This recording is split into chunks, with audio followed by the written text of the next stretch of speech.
নমস্কাৰ time for Assam নামৰ চেনেলটোৰ জৰিয়তে মই আশিক আপোনালোকক পুনৰবাৰ স্বাগতম জনাইছো। এই মুহূৰ্তত আহি পৰিছে আপোনালোকৰ বাবে দিনটোৰ কেইবাটাও গুৰুত্বপূৰ্ণ খবৰ আৰু এনে ধৰণৰ খবৰসমূহ নিতৌ চাবৰ কাৰণে আমাৰ চেনেলটো সাবস্ক্ৰাইব কৰ, লগতে ভিডিঅ'টোত এটা লাইক আৰু এটা শ্বেয়াৰ কৰি দিব।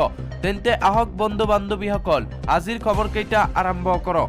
আজিৰ প্ৰথমটো গুৰুত্বপূৰ্ণ খবৰ, ৰাহুলৰ ন্যায় যাত্ৰাত আইন ভংগৰ অভিযোগ। যোৰহাটত প্ৰথমটো গোচৰ ৰুজু। ৰাহুল গান্ধীৰ ন্যায় যাত্ৰাত বিঘিনি। মৰিয়নি পৰা যোৰহাটলৈ উলিওৱা ৰাহুল গান্ধীৰ ভাৰতজোৰা ন্যায় যাত্ৰাই বিভিন্ন ক্ষেত্ৰত চৰকাৰী নীতি নিয়ম আৰু আইন অমান্য কৰাৰ বাবে ৰাহুল গান্ধীৰ ন্যায় যাত্ৰাৰ বিৰুদ্ধে যোৰহাট আৰক্ষীয়ে নিজাববীয়াকৈ গোচৰ ৰুজু কৰিছে বুলি জানিব পৰা গৈছে। উল্লেখযোগ্য যে মণিপুৰৰ পৰা ৰাহুল গান্ধীয়ে আৰম্ভ কৰা ন্যায় যাত্ৰাই মৰিয়নিৰ পৰা যোৰহাটত প্ৰৱেশ কৰাৰ সময়ত ৰাইজৰ সমাগম অধিক হোৱাৰ বাবে যান বাহন চলাচলৰ ক্ষেত্ৰত সমস্যাৰ সৃষ্টি হোৱা বুলি অভিযোগ উত্থাপিত হৈছিল।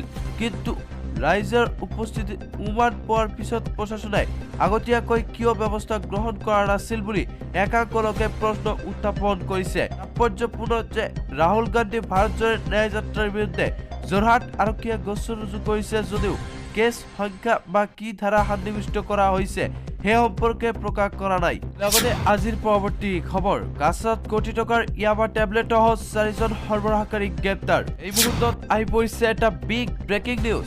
ড্ৰাগছৰ বিৰুদ্ধে কাছাৰ আৰক্ষীৰ অভিযান অব্যাহত আছে। গোপন তথ্যৰ ভিত্তিত অভিযান চলাই লখিমপুৰ আৰক্ষীয়ে বৃহস্পতিবাৰে ভোজন পৰিমাণৰ হেৰোইন জব্দ কৰাৰ লগতে মণিপুৰত 3জনক গ্ৰেপ্তাৰ কৰাৰ লগতে ড্ৰাগছ সৰবৰাহৰ সৈতে জড়িত 4জনক গ্ৰেপ্তাৰ কৰিছে। সৰবৰাহকাৰী কেইজনৰ পৰা 38টা হেৰোইন ভৰ্তি চাবোনৰ বাকচ জব্দ কৰা হয়। চাবোনৰ বাকচ কেইটাৰ পৰা মুঠ 500 হেৰোইন জব্দ কৰে আৰক্ষীয়ে।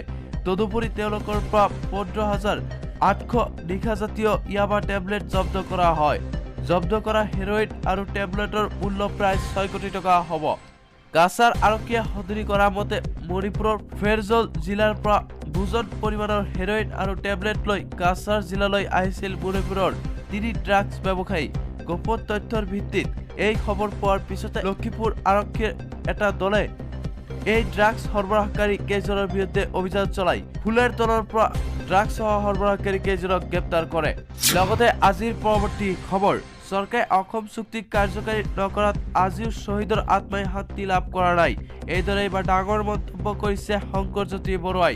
অসম আন্দোলনৰ শ্বহীদৰ সোঁৱৰণত দুলীয়াজানত সদৌ অসম ছাত্ৰ সন্থাই অনুষ্ঠিত কৰিলে শ্বহীদ দিৱস। 1980 চনৰ 18 জানুৱাৰীত অসম আন্দোলনৰ সময়ত তেল অৱৰোধৰ আন্দোলনত সহযোগ কৰিবলৈ ওলাই আহি 4গৰাকী যুৱকে ক্ৰমে নৃপেন বৰা, কুমুদ গগৈ, নগেন ডেকা আৰু অজিত নেওগে দুলীয়াজান অইলৰ মুখ্য ঔদ্যোগিক দ্বাৰাৰ সন্মুখত CRPFৰ গুলীত প্ৰাণ আহুতি দিছিল। সেই অভিশপ্ত দিনটো সুঁৱৰি দুলীয়াজানৰ অইল ইণ্ডিয়া লিমিটেড মুখ্য ঔদ্যোগিক এলেকাৰ দ্বাৰা সন্মুখত তথা কেন্দ্ৰীয় শ্বহীদৰ বেদীৰ প্ৰাংগণত অসম আন্দোলনৰ 4 শ্বহীদৰ সোঁৱৰণত প্ৰতি বছৰে শ্বহীদ দিৱস হিচাপে পালন কৰি অহা হৈছে। কাৰ্যসূচীৰে দুলীয়াজানত আঞ্চলিক ছাত্ৰ তাই সোঁৱৰণ কৰে 4 শ্বহীদ আৰু সেই অভিশপ্ত দিনটোক। শ্বহীদৰ দিৱস উপলক্ষে পুৱা পতাকা উত্তোলন, শ্বহীদ তৰ্পণ, স্মৃতিচাৰণ সভা, নাম প্ৰসংগ, গায়ন বায়ন আদি কাৰ্যসূচী গ্ৰহণ কৰে। দুলীয়াজানত অনুষ্ঠিত এই শ্বহীদ দিৱসৰ কাৰ্যসূচীত AASUৰ সাধাৰণ সম্পাদক শংকৰজ্যোতি বৰুৱাকে ধৰি সংগঠনটোৰ বহু কেইগৰাকী কেন্দ্ৰীয় সমিতিৰ নেতৃত্বত দুলীয়াজানত উপস্থিত হৈ 4 শ্বহীদৰ প্ৰতি গভীৰ শ্ৰদ্ধাঞ্জলি জ্ঞাপন কৰে। এই কাৰ্যসূচীত অংশগ্ৰহণ কৰি AASUৰ সম্পাদক শংকৰজ্যোতি বৰুৱাই কয় যে শ্বহীদৰ ত্যাগৰ বাবে আজি আমি মূৰ দাঙি থাকিব পাৰিছো। কিন্তু অসম চৰকাৰে অসম চুক্তি কাৰ্যকাৰী নকৰাৰ আজিও শ্বহীদৰ আত্মাই শান্তি লাভ কৰা নাই। অসম চুক্তিক অক্ষৰে অক্ষৰে কাৰ্যকাৰী কৰিবলৈ দাবী জনাই AASUৰ সম্পাদকগৰাকীয়ে